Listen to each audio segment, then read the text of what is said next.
Today we are going to see, what if Rimuru Zenin was in Jujutsu Kaisen? So let's get started. Tokyo Metropolitan Curse Technical College. The morning is quiet, the air is cool. A boy with black hair walks along the stone path to the main building. His eyes are open, but his pupils are motionless. A blank, glassy stare. He is blind, and yet his steps are confident. Not a single wasted movement. Because he sees differently, he feels the density of cursed energy, the vibrations of his footsteps, the temperature of living bodies, distortions in the air, and in his shadow a black snake, compressed to a thin line. Megumi Fushiguro stands at the entrance to the training hall. Bandages on his hands, a bandage on his cheek. He is still recovering from the events of the recent mission. He notices the newcomer immediately. But the newcomer doesn't look at him. Rimuru stops 2 steps away. "You're injured," he says calmly. Megumi tenses slightly. "You know me?" "No." "Then where?" The bandages smell of medicine. "Your pulse is uneven." You shift your weight to your right leg. Megumi falls silent. He feels a strange pressure. Not aggressive, more like observant. "Are you blind?" "Yes." An answer without pathos. At that moment, Megumi feels the shadow beneath Rimuru's feet subtly change shape. As if something inside her had turned its head. Megumi folds her fingers into a half sentence. "What is that?" Rimuru turns her head slightly in the direction of his voice. "Shikigami." "I don't sense the standard formula." "Because there isn't one." The shadow stretches slightly, growing a few centimeters longer. Megumi feels hunger. The 10 shadows instinct reacts. Rimuru quietly says, "No permission," and the shadow instantly freezes. Complete submission. Megumi slowly lowers her hand. "It obeys you, because it depends on me. And if you die, pause, then it will disappear." It's not a threat, it's a fact. At that moment, Rimuru turns his head directly in Megumi's direction. Although he can't see him. "Your shadows are strong." Megumi freezes. "You can't see them." "I sense the shape of the space around them." The silence thickens. For the first time, Megumi understands. This blind man sees more than the sighted. The door to the training room abruptly opens. Light, confident footsteps, and a familiar, all too carefree voice. "Oh, me." Gumi's already introducing herself without me. A tall man in a black suit and blindfold enters the room. It's Satoru Gojo. Next to him is a boy with pink hair and a surprisingly lively energy. Yuji Itadori. Yuji stops. "Oh, the new guy." Megumi answers briefly. "He's already here." Gojo tilts his head toward Rimuru. A few seconds of silence. The air thickens. Because Gojo isn't just looking. He's analyzing. He drawls. "Interesting." Under Rimuru's feet, a shadow sways slightly. Yuji blinks. Is something moving?" Megumi says dryly. "Shikigami." Gojo's smile widens. "But not my favorite style, huh?" He takes a step closer. The snake within the shadow feels pressure. Instinct says, "Danger." The shadow begins to stretch. Rimuru says calmly, "No permission," and the shadow instantly freezes. Gojo stops a step away from him. "You're blind." "Yes. But you're looking right at me. I can feel where you're standing." Yuji leans toward Megumi. "Is he really blind?" "Yes." Yuji looks at Rimuru in surprise. "That's cool. Well, not cool, but cool." Gojo suddenly snaps his fingers, releasing a tiny burst of cursed energy. Check. The shadow beneath Rimuru instantly stretches half a meter. Cold, thick, black as a chasm. But it doesn't attack. Rimuru remains motionless. "She reacts faster than you," Gojo remarks cheerfully. "She's protecting the source," Rimuru answers calmly. A pause. Gojo's smile widens. "I like it." Megumi exhales quietly. "Sensei." Okay, that's not what we came for." Gojo claps his hands. "Yuji, Megumi, newbie, we have an important mission." Yuji perks up. "Is this about that girl?" "Yeah, we're taking our 3rd participant." Megumi nods briefly. "Kugasaki." Gojo turns to leave. "Let's go meet Nobara Kugasaki." Yuji smiles at Rimuru. "Let's go. It'll be fun." Rimuru takes a step forward. The shadow glides with him, as if alive. Gojo goes first. Megumi stands silently to the side. Yuji chatters incessantly. And behind them, a barely nautic, evil black line stretches across the floor. And even Gojo senses. This isn't just a Shikigami. It's something growing. The ride to the station is noisy. Yuji chatters constantly. Megumi is silent. Joe pretends to read something on his phone, but is actually watching. Rimuru sits quietly. He doesn't look out the window. He listens. The city for him is a map of vibrations, footsteps, distant voices, vibrations of cursed energy. And beneath his feet is a thin, almost invisible shadow.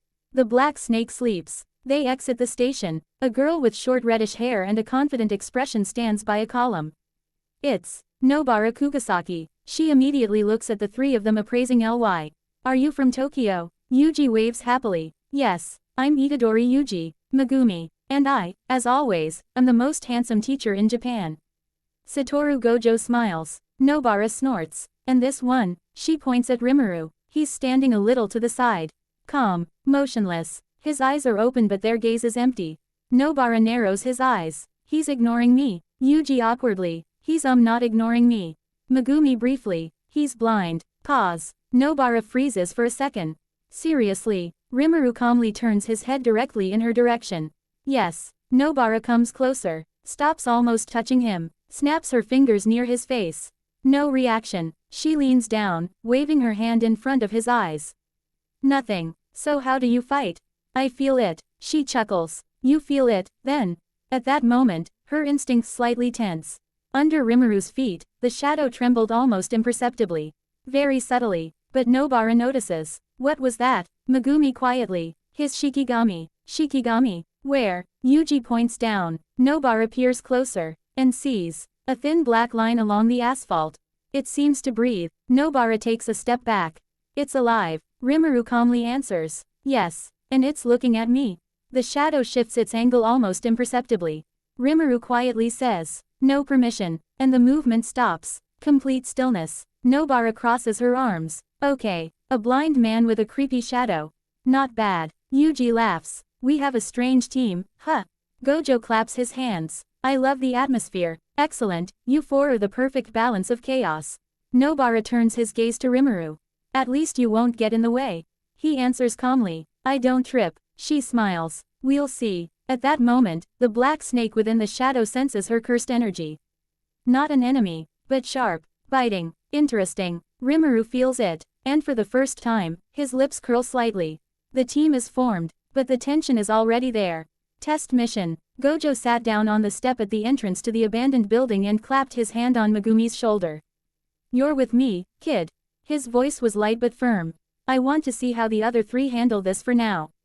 Megumi nodded. I'll be ready. Excellent. Sit quietly and watch. Or try not to fall asleep. Gojo chuckled, adjusting his blindfold. Yuji, Nobara, and Rimuru approached the building. Everything all right, blind man? Yuji glanced nervously at Rimuru. I can feel everything, Rimuru replied calmly. The shadow beneath his feet stirred slightly. The black snake had already awoke. As if waiting for action. Nobara snorted. Okay, let's see who's stronger here, you or the curses. Rimuru took a step forward, and even without sight, he immediately sensed three sources of cursed energy, one strong, two weaker. He realized the curses were already reacting to the presence of people. Partially permitting growth, he said quietly. The black snake instantly stretched 10 meters out of the shadows. Its sleek black body slithering across the floor like a living weapon. Yuji stepped back slightly. Wow, that's really cool. Nobara grinned. Don't you dare trip, blind man. I'm not tripping, Rimuru replied calmly. They stepped inside. The boards creaked, dust flew in the air. The curses were almost tangible. The black snake radiated a pressure that even Yuji could feel. If the curse moves, Rimuru said, it moves toward the weakest source. Nobara grinned and ran forward, Yuji following her. Rimuru slowly followed them, using cursed energy to sense space, navigate around debris, and control the snake. Hey, guys, stay together. Yuji shouted as the first curse lashed out at them. Rimuru tilted his head slightly. I can block it. The black snake spun around, its body solidifying. It moved like a shockwave, instantly absorbing the curse and converting it into pure energy for Rimuru. Wow, Yuji looked at him in shock. That's really powerful, Nobara whispered. Meanwhile, Megumi and Gojo watched from outside. Gojo smiled slightly. A blind man with such a shikigami, I wonder what else he can do. Megumi remained silent, but silently noted, he controls everything. Even without sight, and that shadow isn't just a shikigami, it's a part of him. The boys continued searching through the dimly lit hall when Nobara suddenly stopped. Damn, she muttered, frowning slightly. I sense something. She stepped toward the narrow passage leading into the small room. The cursed energy there was different, sharp, piercing, as if watching something. Yuji, Rimuru, stay here. She said calmly. I'll handle it. Rimuru tilted his head slightly, sensing the energy's movement. It was a figure, but not quite human. A mannequin, he said quietly. A curse that imitates human form. Quote. Nobara smiled. Excellent. I love things like that. She stepped forward, the hammer in her hand spinning like an extension of her arm. The mannequin came to life. Its wooden joints cracked, its eyes glowed with a dark light, and its body moved toward her. There you go, kid. Nobara shouted. The dummy tried to attack, but she was already prepared. With a lightning-fast movement, she leapt and slammed the hammer straight into the curse's chest. 1, she struck. 2, she repeated. Immediately after the second strike, a cracking sound came from within. The curse collapsed, shattering into pieces. It's done, Nobara said calmly, dusting off her hands. Yuji and Rimuru approached. Wow, Yuji stared, his mouth open. You just came and killed him. It was a weak curse. Nobara replied dryly. And I don't like waiting. Rimuru tilted his head slightly. You sense the structure of energy well. It almost whispered to you. Perhaps, Nobara smiled. But the main thing is to act. The black snake wriggled faintly in Rimuru's shadow. He felt she appreciated her technique, was interested, and respected her. Yuji sighed. Well, she's certainly fun to work with. Rimuru nodded quietly. She's useful. Nobara returned to them, confident and calm, and the curse of the mannequin would never rise again. Nobara on the search. Nobara continued through the abandoned building, listening intently to every rustle. In the far hallway, she spotted a child. He was trembling, his eyes wide. His hands reached out helplessly toward her. Hey, Nobara shouted. What happened? The child stuttered, trying to warn her. He's coming. But before she could do anything, a curse suddenly erupted through the walls. Its long, twisted arms grabbed the child, lifting him off the floor. Let him go, Nobara shouted, stepping forward. The curse didn't react. She noticed. Her usual weapon was too far away, her hands were now bare. And then someone's hand pierced the wall, heading straight for the curse. He reacted instantly and slashed the curse's hand with the cursed knife, revealing it to be Yuji, who had tried to intervene. Yuji, Nobara screamed, but the child was still in danger. The curse, having lost its arm, tried to escape with the child. Nobara wasted no time. She grabbed the voodoo doll and the curse's severed arm, focusing her cursed energy on them. Resonance, she said quietly. The doll's energy merged with the severed arm, and Nobara aimed it directly at the curse. The curse tried to leap out the window and suddenly froze, its movements becoming chaotic. With each impulse of the doll, its body crumbled until the curse was finally destroyed. The child fell to the floor, trembling, but alive. Nobara leaned toward him. It's okay. I'm here. Yuji stood up, slightly shaken. That was crazy. Rimuru stood nearby, motionless and blind, but he felt the full flow of cursed energy and Nobara's actions. The thin shadow beneath his feet swayed slightly. It's effective, he said quietly. The child finally caught his breath and looked at everyone. Nobara chuckled. That's the end. Gojo, seeing this, said mockingly, she's crazy too, of course. Nobara's argument with Yuji. Yuji, still slightly shaken by the interruption, approached Nobara. Hey, you could have waited for me, he said, trying to catch his breath. I was trying to help. Nobara, crossing her arms, raised an eyebrow. Wait, you barely made it here, and the child was hanging in midair. I wasn't going to wait for you to decide what to do. But I wanted to protect him with you. Yuji protested, clenching his fists. Nobara stepped closer, her eyes gleaming with determination. Listen, sometimes it's dangerous to wait. I act quickly because I don't have time to hesitate. And you rely too much on others' reactions. Yuji frowned, but her words stung. So, are you saying your method is better? He asked, slightly irritated. Nobara grinned and nodded. Exactly. Fast, precise, and effective. I'm not going to watch anyone hesitate when their lives are at stake. Yuji exhaled, looking at her, and then smiled slightly. Okay, you're right, but next time I'll be faster. Nobara chuckled. We'll see. The main thing is the child is safe, and the curse is broken. Everything else is just details. Rimuru stood nearby, motionless, watching them, and quietly said to himself. They really are an interesting team. Gojo, watching from the outside, only chuckled. What a bunch of characters. I love it when they argue right on the battlefield.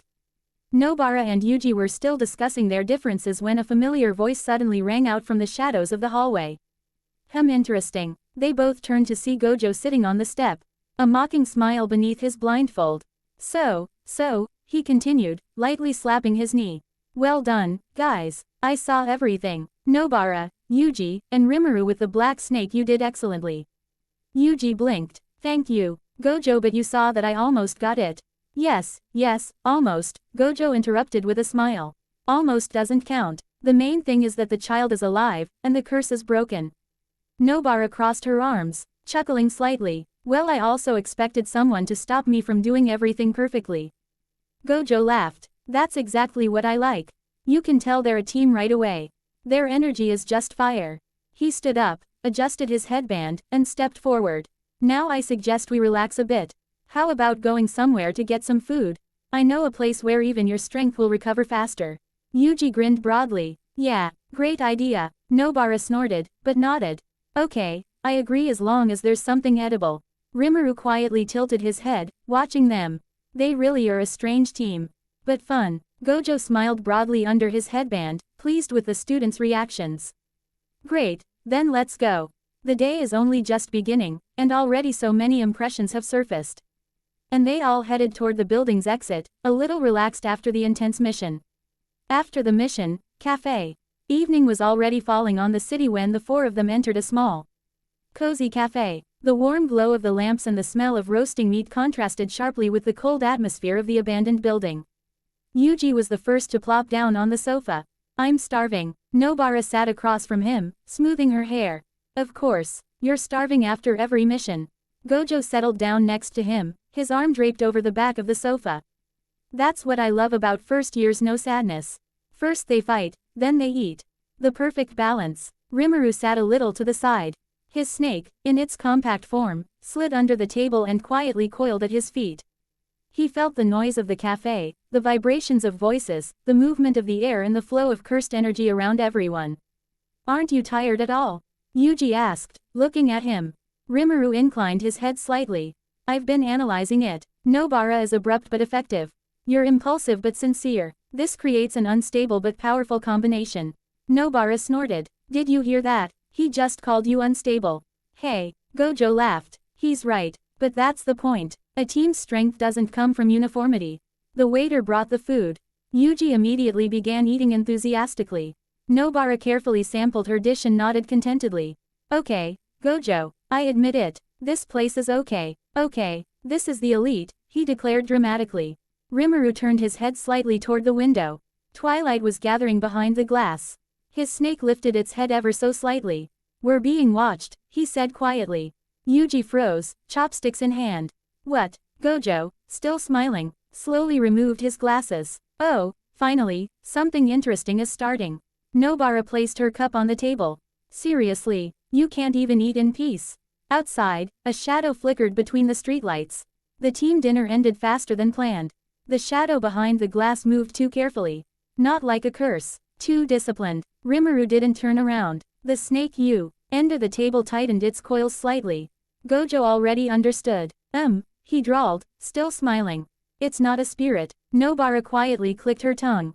Humans are worse. Yuji leaned forward. Who? Rimuru answered calmly. A representative of the Zenin clan.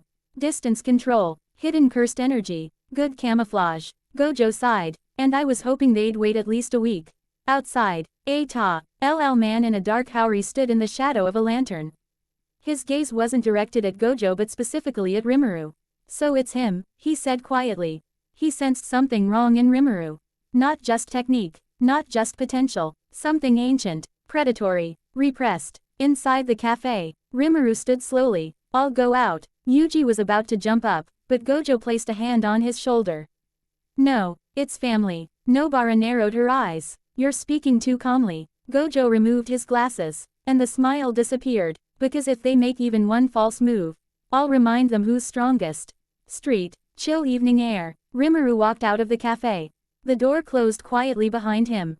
His snake slid from his sleeve and wrapped itself around his arm like a living glove. The man from the Zenin clan didn't move. You've changed, he said. You no longer have any weakness. Is the observation complete? Rimuru asked calmly. The council wishes to determine whether you pose a threat. The snake raised its head. The air grew heavier. And, Rimuru asked. For a moment, the man felt a pressure. Not aggression, not anger. Pure, cold-blooded calculation. Not yet, but if you get out of control. The snake suddenly lengthened for a split second like a warning. The asphalt at the observer's feet cracked. I don't belong to anyone, Rimuru said quietly. The man fell silent, and for the first time, he took a step back. Behind the glass of the cafe. Yuji nervously. He won't attack, right? Nobara. If he attacks, he'll lose his head. Gojo watched calmly. Interesting, he said quietly. Quote, it seems the Zenin clan just realized they've created not a weapon but a force unto itself. The Zenin clan residence. An ancient mansion, hidden behind high walls. The silence here was heavy, not calm, but oppressive. The observer entered the main hall. The creaking of tatami mats broke the elders' silence. The council members sat on the dais. Their faces were cold, their gazes were appraising. Report, a dry voice rang out. The man knelt down. The object is stable. Control over the technique is absolute. The snake isn't just a shikigami. It reacts to his thoughts faster than to a blast of cursed energy. The hall grew quieter. A threat, a pause. The potential is extreme. If it gets out of control, a higher than standard level of intervention will be required. One of the elders frowned. Gojo. Yes. The observer answered curtly. He's clearly patronizing him. A young clan member chuckled quietly in the corner of the room. Then it's simple. We need to separate him from Gojo. The elder slowly shook his head. No, a direct conflict with the strongest is unprofitable right now. Then what do you propose? The old man closed his eyes. A test. The council's decision. Officially a mission. Unofficially a loyalty test. A dangerous mission outside Tokyo. High curse level. Minimal support. If Rimuru succeeds, the clan will receive the asset. If he dies, the problem will resolve itself. Prepare an order through the director's assistant, the elder ordered. Make it look like a normal assignment. The observer frowned. He can understand. All the better, the old man replied calmly. Then we'll find out whether he chooses his family or himself. Meanwhile, the magic college. Rimuru stood by the dormitory window. His snake slid slowly along the windowsill, as if sensing a distant tension. They've made a decision, he said quietly. Gojo, standing behind him, chuckled. Of course they have. They always choose the worst option. It will be a test. Aha. Gojo adjusted his glasses. But they're forgetting one thing. Rimuru turned his head slightly. Which one? The smile returned. You're no longer their chess piece.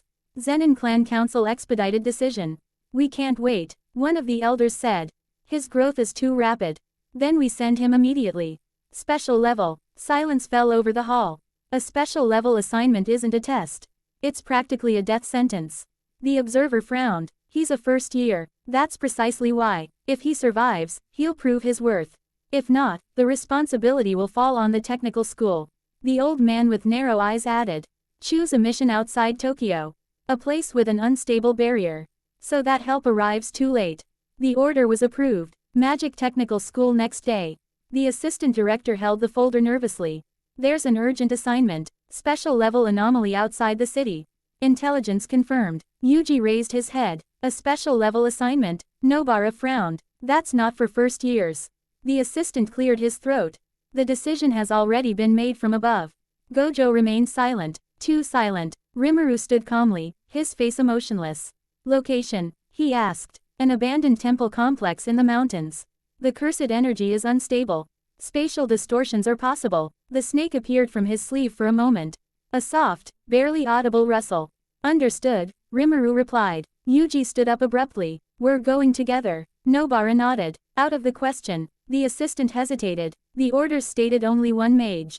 Silence. Gojo finally smiled. Oh, looks like someone's playing a game. He placed his hand on Rimuru's shoulder. What do you think? Rimuru turned his head slightly. This is a test. Or is it an elimination? And, I'll accept it. Yuji clenched his fists. That's unfair. Rimuru replied calmly. In the world of mages, honesty is rare. Gojo leaned closer and quietly added. If it gets too dangerous, break everything. I'll deal with the consequences. The snake slowly coiled around Rimuru's wrist, as if confirming its readiness.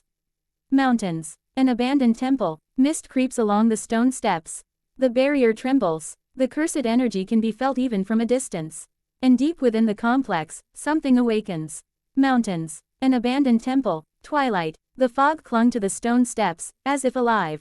Every step up resounded dully, like a blow in the void. Rimuru climbed calmly. His eyes were closed, but he saw differently through the vibrations of the air, through the movement of cursed energy, through the breath of space. The snake slowly slid from his sleeve and landed on the ground. Its scales rustled softly on the stone. The barrier is unstable, Rimuru said quietly. Space is distorted. The temple gates were ajar. Curses usually exude chaos. Here it was too quiet. Inside, an empty courtyard, overturned lanterns, cracked wooden columns, but not a trace of a spirit.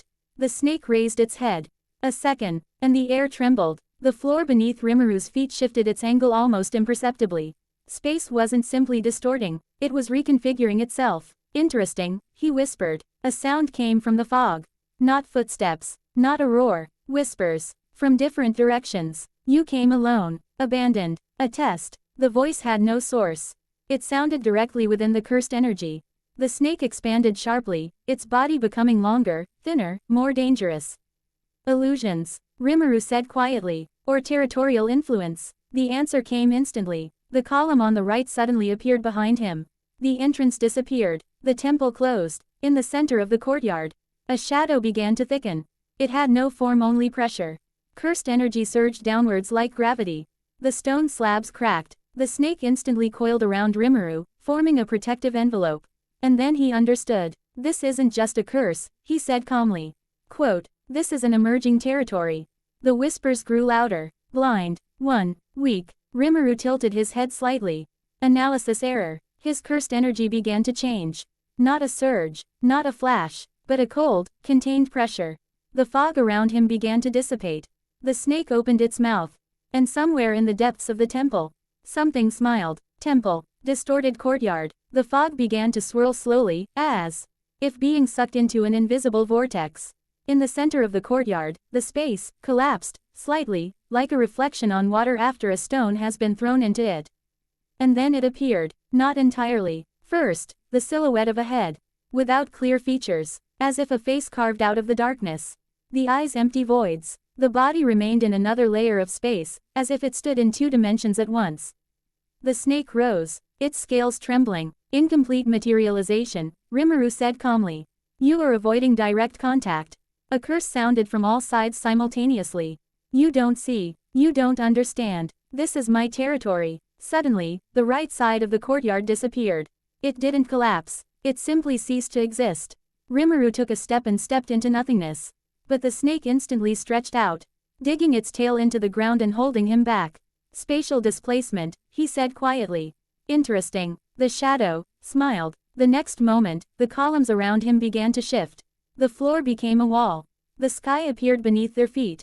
This wasn't an illusion. This was a reshaping of space. First test. An elongated arm too long, too thin snapped out of the shadows and tried to grab Rimuru by the neck. The snake lunged forward faster than thought. The scales flashed with a dark gleam. Strike. The arm was severed, but instead of blood, it disintegrated into mist. You're cutting the reflection, the voice whispered. Not me. The silhouette began to blur. Now there were 3 of them. All partially in space. All beyond the reach of a normal strike. The pressure increased. The floor beneath Rimuru's feet began to crack. You want to wear me down, he concluded calmly. Testing the limits of perception. The snake expanded, its body lengthening, forming a circle around him. Then I will test your resistance to structural disruption. For the first time, his cursed energy truly changed. Not a surge, and the pinpoint pressure. The space around him trembled. The shadows momentarily lost their shape. And from the depths of the temple came a soft, real sound. Not a whisper, a growl. The curse understood. This enemy does not panic. The shadows trembled. The 3 silhouettes began to merge into one. The space around them no longer shifted chaotically. It stabilized, and that was worse. The mist drew inward, as if flesh were gathering around a skeleton. First, a black frame, elongated and unnaturally thin. Then, long limbs, their joints bent in the wrong places. The face formed last. No skin, no eyes, only a smooth mask with a crack down the middle. Cursed energy oozed from it like breath. The snake tensed. Partial stabilization complete, Rimuru said quietly. You are now vulnerable. The curse tilted its head. Now you are inside. In an instant, the temple changed. The barrier slammed shut completely. This wasn't a full-fledged territory, but a template for one. The floor turned pitch black. The air grew heavy. Every movement required effort. Gravity increased. The curse stepped forward. One step and the distance was halved. It moved, ignoring space. Strike. The curse's hand slammed down with monstrous speed. The snake intercepted the blow with its body. A dull crack. The scales cracked in several places. For the first time, a precise attack, not chaos calculation. You're adapting, Rimuru said calmly. The curse drew ever closer. A low voice came from a crack in his mask. I'm studying. The other arm erupted from his back and attempted to pierce Rimuru's chest. The snake contracted sharply, forming a dense shield. The blow stopped a centimeter away. The pressure was colossal. The stone slabs around him crumbled. But Rimuru stood motionless. Then study this. His cursed energy changed frequency.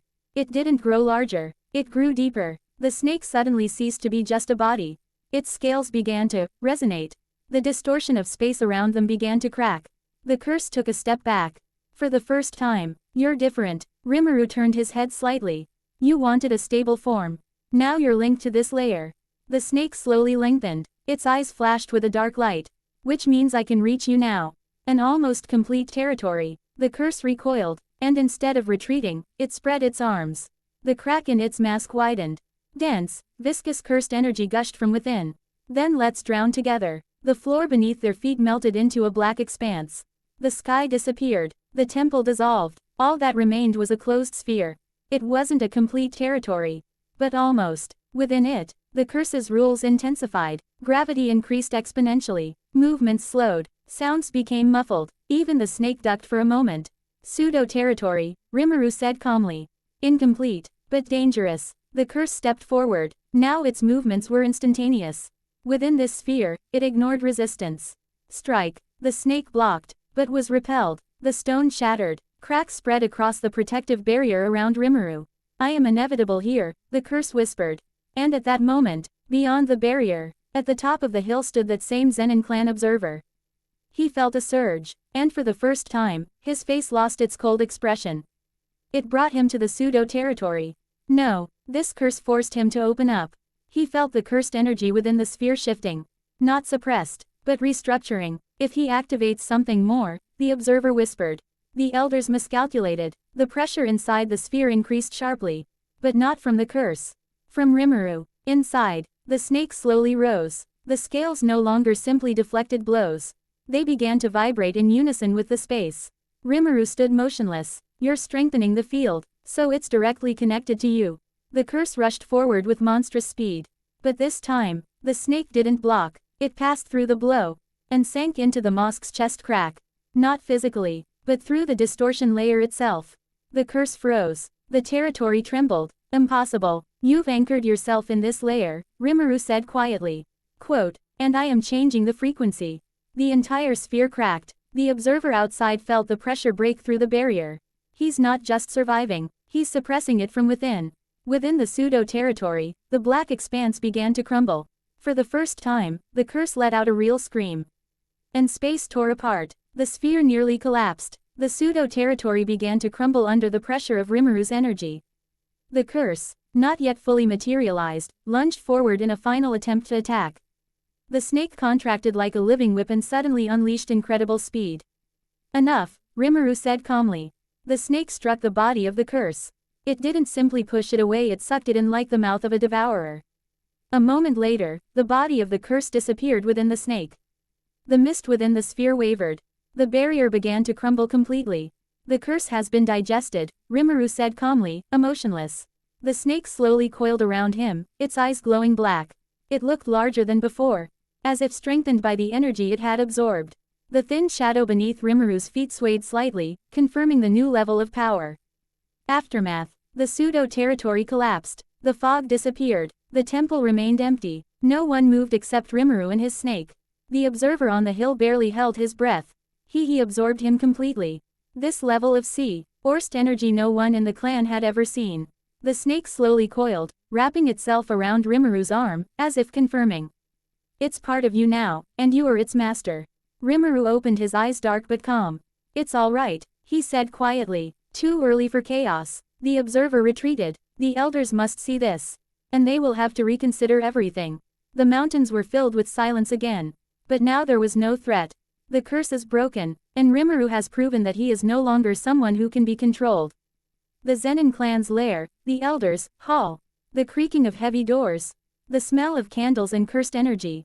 All the elders gathered around the central table. The observer who had been watching Rimuru entered first. He was tense, his face slightly pale. "Report," one of the elders said sternly. "He has achieved the impossible," the observer began. "A special level curse has been completely destroyed and absorbed." "Absorbed?" the elder asked, his eyes narrowing. "How is that possible?" "It wasn't simply destroyed. It became part of his snake," the observer explained calmly. "His power and control over cursed energy is now at a whole new level." Silence fell over the hall.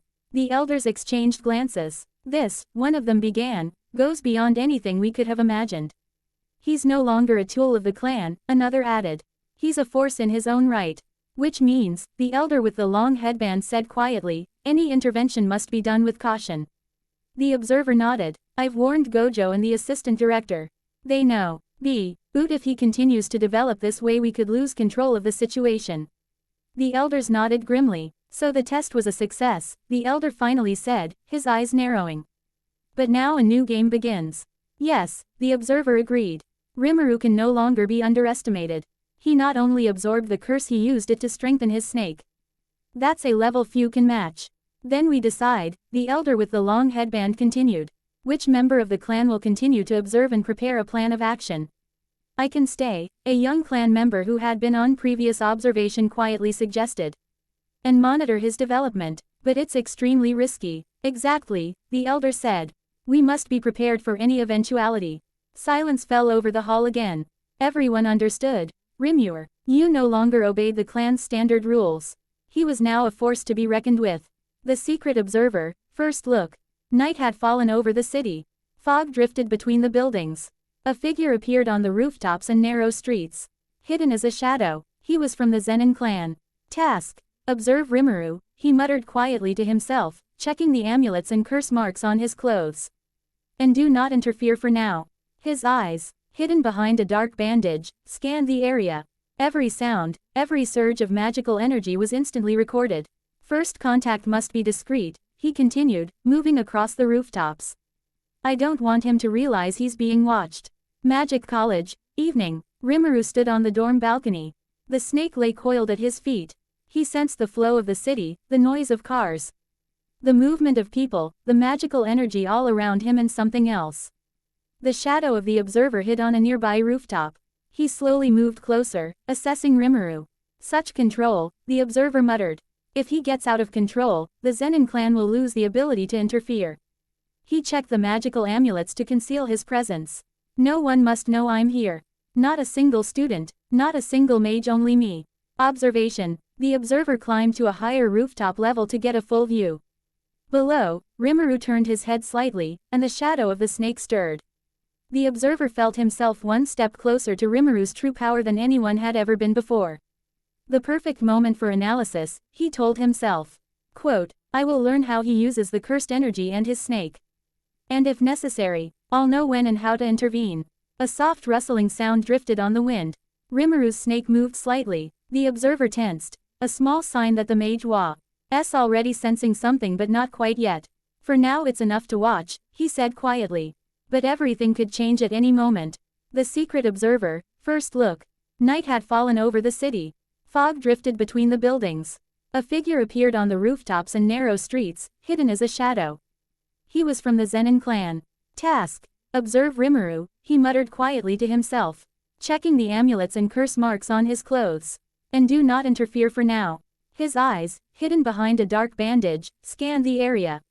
Every sound, every surge of magical energy was instantly recorded. "First contact must be discreet," he continued, moving across the rooftops. "I don't want him to realize he's being watched." Magic College, evening. Rimuru stood on the dorm balcony. The snake lay coiled at his feet. He sensed the flow of the city, the noise of cars, the movement of people, the magical energy all around him and something else. The shadow of the observer hid on a nearby rooftop. He slowly moved closer, assessing Rimuru. "Such control," the observer muttered. "If he gets out of control, the Zenin clan will lose the ability to interfere." He checked the magical amulets to conceal his presence. No one must know I'm here. Not a single student, not a single mage, only me. Observation. The observer climbed to a higher rooftop level to get a full view. Below, Rimuru turned his head slightly, and the shadow of the snake stirred. The observer felt himself one step closer to Rimuru's true power than anyone had ever been before. The perfect moment for analysis, he told himself. Quote, I will learn how he uses the cursed energy and his snake. And if necessary, I'll know when and how to intervene. A soft rustling sound drifted on the wind. Rimuru's snake moved slightly. The observer tensed. A small sign that the mage was already sensing something but not quite yet.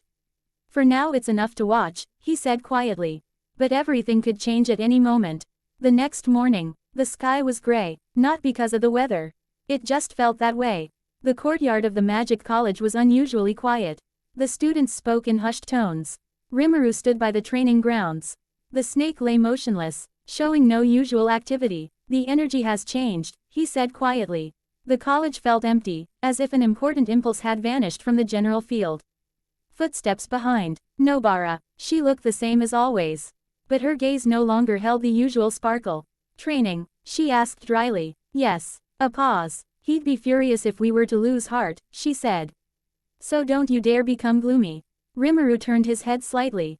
I'm not giving in. I'm analyzing. Then analyze faster. She walked past him toward the training ground.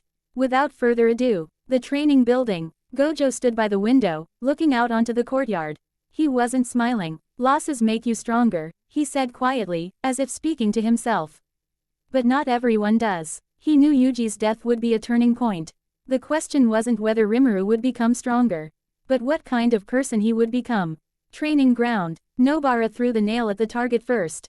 Too sharply. Rimuru raised her hand. The snake stretched out faster than before. Strike. The stone slab split cleanly. You've become stronger, Nobara said without turning around. Yes. Then use it wisely. Silence. A wind blew through the courtyard. Rimuru felt the energy structure within him change. It became colder, clearer, more calculating. Yuji had always moved forward with his heart. Rimuru now moved forward with his mind. And somewhere in the shadows of the building, a figure watched them. That same Zenin clan agent. He saw the change. And he understood. Yuji's death had not weakened Rimuru. She had removed the last anchor. The next morning, the training ground. Gray sky, cold wind. Rimuru stood in the center of the training ground. The snake lay at his feet, calm but wary. Nobara threw the nail. A precise strike. Too sharp. Don't hesitate, she said dryly. And at that moment, a familiar voice sounded behind her. Have you already started without me?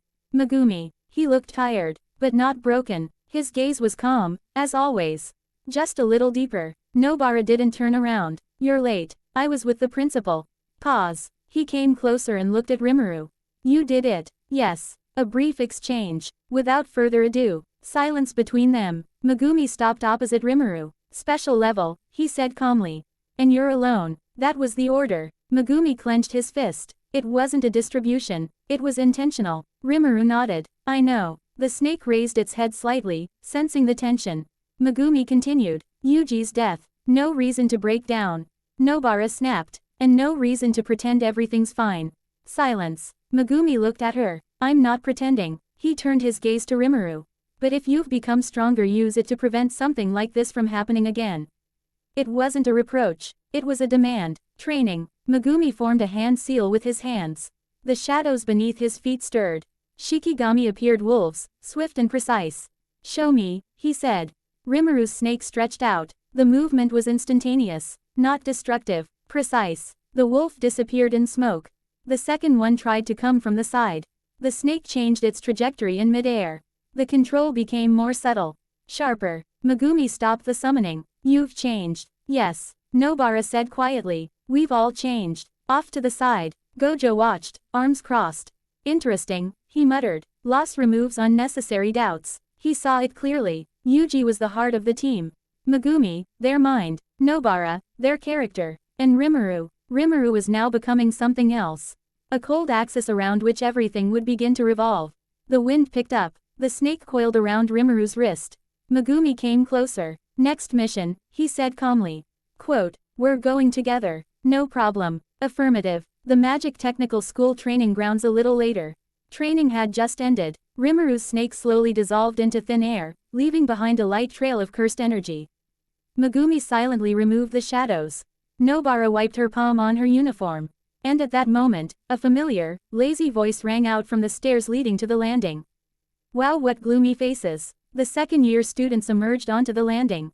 Second year, Toge Inamaki. A scarf covers his mouth. A calm gaze. Salmon, Maki Zenin. A wooden practice naginata slung over his shoulder. A sharp gaze. Panda, hands in his uniform pockets.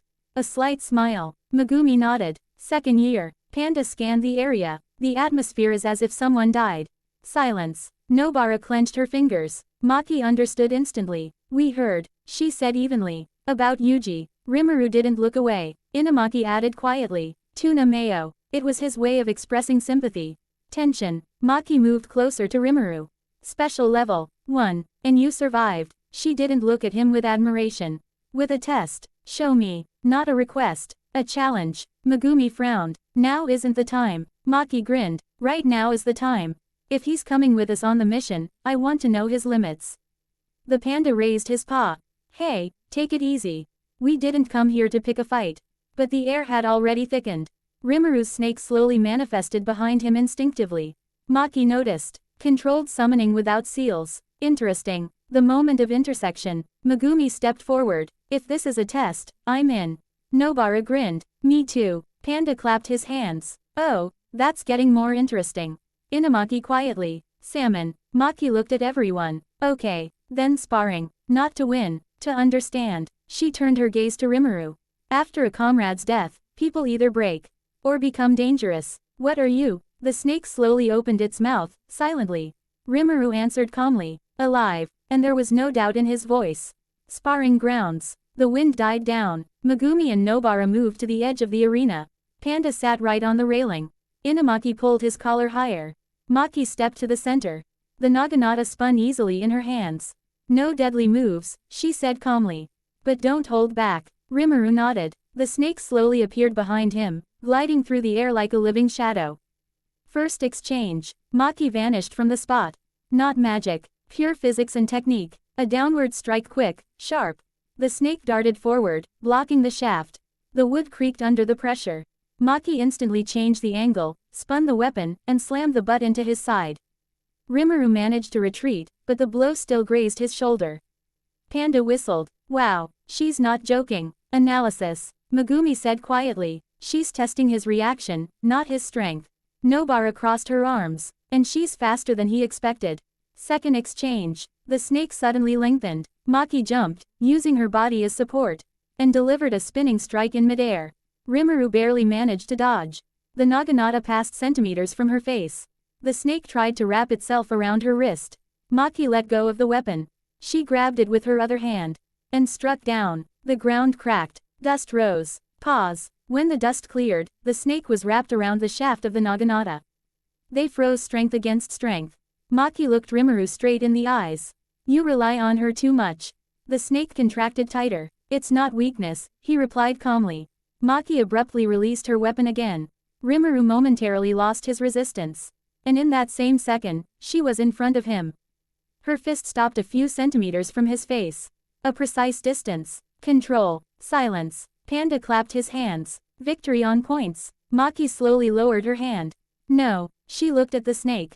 He adapts quickly. Megumi noted. He began to predict the trajectory after the third exchange. Maki nodded. But, she looked at Rimuru again. In a special level fight, the opponent won't give you time to analyze.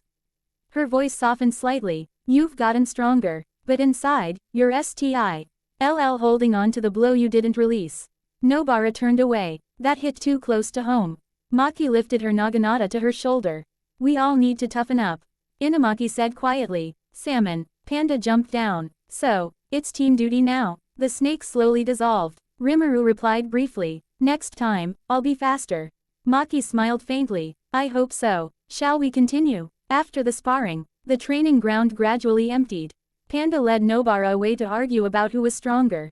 Inamaki quietly followed them. Megumi lingered for a few seconds and then left too.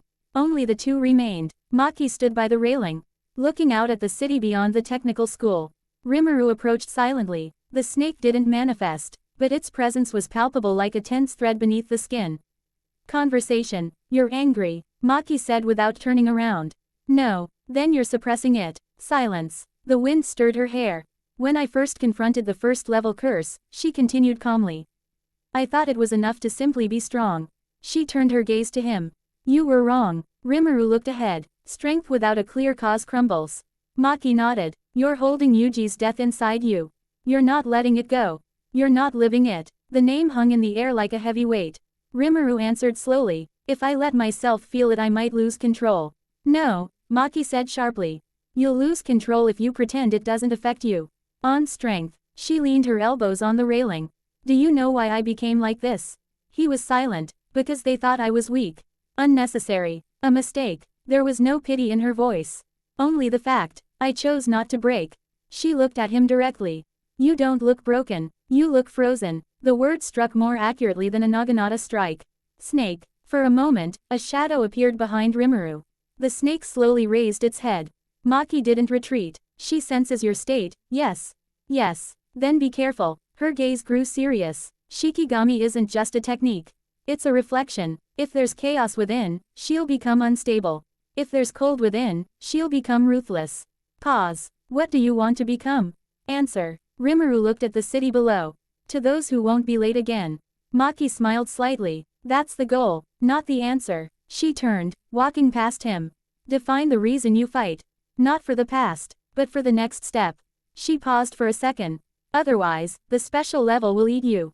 And she left. The snake slowly dissolved. Rimuru was left alone, but her words didn't disappear. Several days passed. The training became more intense. Megumi strengthened his control over the shadows. Nobara became more precise and faster. Rimuru became quieter. The snake now appeared unchanged. Its movements became economical, without unnecessary aggression, but the clan's surveillance remained. And then one morning, well, what do we have here? First-year students from Tokyo Jujutsu High School. A new voice cut through the silence. All four turned around simultaneously. A few meters away stood two unfamiliar figures. The first was a short, muscular young man, about the same height as Rimuru, but much broader. He wore the collar of his Kyoto Jujutsu High School uniform, slightly unbuttoned, revealing his massive frame. His posture exuded confidence, and his sharp eyes suppressed their power as they scanned them. Next to him stood a girl with short, greenish-dark hair, her posture relaxed, like a night watcher. Her Kyoto High School uniform sat carefully, and her expression expressed calm curiosity rather than hostility. They were Aoi Todo and Mai Zenin. Maki noticed the former. Her gaze lingered on Rimuru. First encounter. Aoi Todo was a first-rank D magician from the Kyoto School of Jujutsu, widely renowned for his incredible physical strength and the cursed technique, Boogie Woogie, a technique that allowed him to instantly switch positions between opponents with a clap of his hands. He was unpredictable, loud, and terribly skilled in combat. Mai Zenin was a member of the Zenin clan and Maki's twin sister. Unlike Maki, she had acquired RSED energy and used the creation technique, which allowed her to create physical objects, though it consumed a significant amount of energy and limited its use. Nobara blinked. Okay, who are they? She asked. Megumi's shoulders tensed slightly, and his expression darkened. This whole thing went from calm to dangerous very quickly, he said quietly. Nobara tilted her head slightly, narrowing her eyes, and shifted her gaze from one Kyoto student to the other. Okay, who are they really? Megumi exhaled quietly, her voice suggesting she was already tired of the situation. They're second year students from Kyoto Jujutsu High School. Nobara raised an eyebrow, placing a hand on her hip. Really? Kyoto sends out its welcoming committee looking like they've come here to stage a street drama. Another Zenin, yeah. Megumi stepped forward slightly, maintaining a neutral tone. This is Aoi Todo, a first-class sorceress, and this is Mai Zenin. Nobara whistled softly. First class already? That guy looks like he warms up by lifting trucks on a bench. Rimuru sighed slowly, pulling his sleeve down slightly. Why do new personalities always appear at times like these? Megumi answered without hesitation. Maki and Mai are twin sisters. Mai's expression instantly contorted with irritation. She crossed her arms over her chest and glared at him coldly. Now, Fushiguro don't poo. Me in the same league as that pathetic sister who can't even use cursed energy. Rimuru sighed softly, a hint of boredom in his voice. Mai's gaze darted sharply at them, irritation flaring within her. Oh, you must be the new guy Rimuru. Right, I've heard of you, she smirked mockingly, instead of that old curse. Just like that other new guy, what was his name? She pointedly tapped her chin. Ah, right, Yuji Itadori, Sukuna's vessel. Nobara's expression instantly darkened. She cracked her knuckles lightly. Okay, this is really pissing me off. Megumi stepped forward, his expression sharpening, the tension in the air growing. What are you two doing here at the Tokyo Jujutsu School? Todo stretched casually, towering over everyone like a walking mountain. Today, the headmaster of the Kyoto Jujutsu School, Yoshinobu Gakugongji, came here to meet with the headmaster of the Tokyo Jujutsu School Masamiki Yaga. Mai idly rotated her wrist, fiddling with one of her bullets between her fingers. So we decided to see what's new at the Tokyo Jujutsu School. Nobara blinked, tilting her head. So by meet, you mean first years like me and Rimuru? Mai grinned, her eyes glittering with feigned amusement. Exactly, Nobara snorted loudly, stepping forward, her voice laced with insolence. In other words, you want to bully the newcomers, right? Nobara slowly turned her head toward Rimuru, a look of curiosity flickering across her face. Hey, Rimuru, do you think they're stronger than us? Rimuru didn't even hesitate. Yes, much stronger. Mai's eyebrows rose slightly as her gaze slid to Rimuru, whom she studied from head to toe with open interest. Oh, what a handsome boy, and he really understands who's boss around here. Rimuru stared at her blankly for a moment, then spoke in a languid, indifferent tone. You disappoint me. Mai's expression instantly changed, a flicker of irritation crossing her face. What? Rimuru's golden eyes flickered faintly. You don't recognize a dick. You have to be so absent-minded to forget about your own clan and your childhood friend. You're so impudent. Todo suddenly raised his hand, breaking the tension before it could escalate further. Okay, Mai, you always make things more complicated. Mai clicked her tongue, but stepped back slightly, crossing her arms over her chest. Then Todo stepped forward, 1 step 2 3, before stopping right in front of the group. His imposing figure cast a shadow over them. I came here for one reason and one reason only, Todo declared proudly. I came to see if these first-year street students are worthy enough to participate in the exchange event. Todo stepped forward. He looked down at Rimuru. You're a special level person, huh? Megumi replied calmly. He cleared a special level mission. Todo's piercing gaze swept over them. Fushiguro and Rimuru, I think. Then he suddenly shouted at the top of his voice. Todo smirked and abruptly approached Rimuru. What kind of girl do you like? Nobara rolled her eyes. Seriously, Nobara's jaw dropped in surprise, then her face contorted in disbelief. He actually just yelled that in public. Megumi didn't move, his expression remained completely impassive. His eyes half closed, as if he'd just mentally resigned himself to the fact that this was his life now. Nobara leaned closer to Maki and whispered loudly, "STH is a common greeting from Kyoto students. No, that's not the norm anywhere."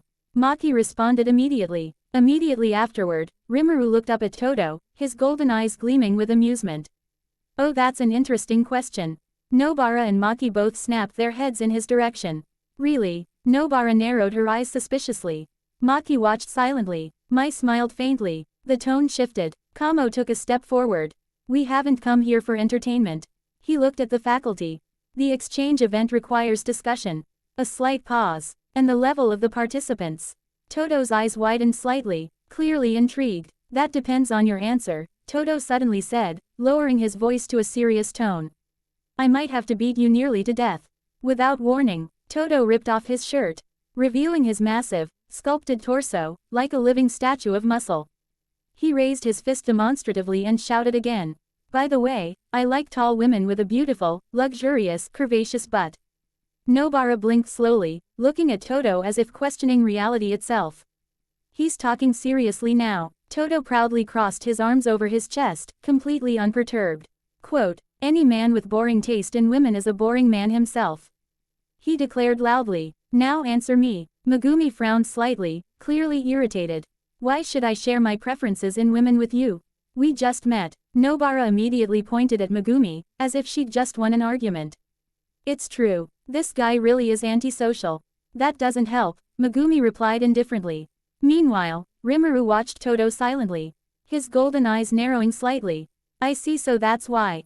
Rimuru didn't respond, his gaze still fixed on Todoroki. Meanwhile, Todo stepped forward again, his presence surprisingly tense, despite the ridiculous topic. A man with bad taste in women is already a boring man. Todo repeated passionately, there's nothing I hate more than boring men. The exchange event is the only time my soul can truly be free, and who knows what I'll do during it. Megumi looked at him blankly. What is this? A comedy show? Nearby, Nobara glanced at Mai, appraising her uniform. So what is this? Your summer uniform? She asked casually. Not bad, I guess. Mai raised an eyebrow, but didn't reply yet.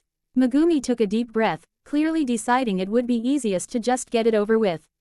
Okay, I'll tell you. Todo's face instantly lit up with a smug grin, and excitement flashed in his eyes. Megumi spoke calmly. I like girls with an unwavering character. That's all I need. I couldn't ask for anything more. For a brief moment, everyone fell silent. Nobara blinked once, then slowly. The answer wasn't bad, she admitted. For a moment, I thought I'd have to kill you if you ate anything about big breasts or anything like that.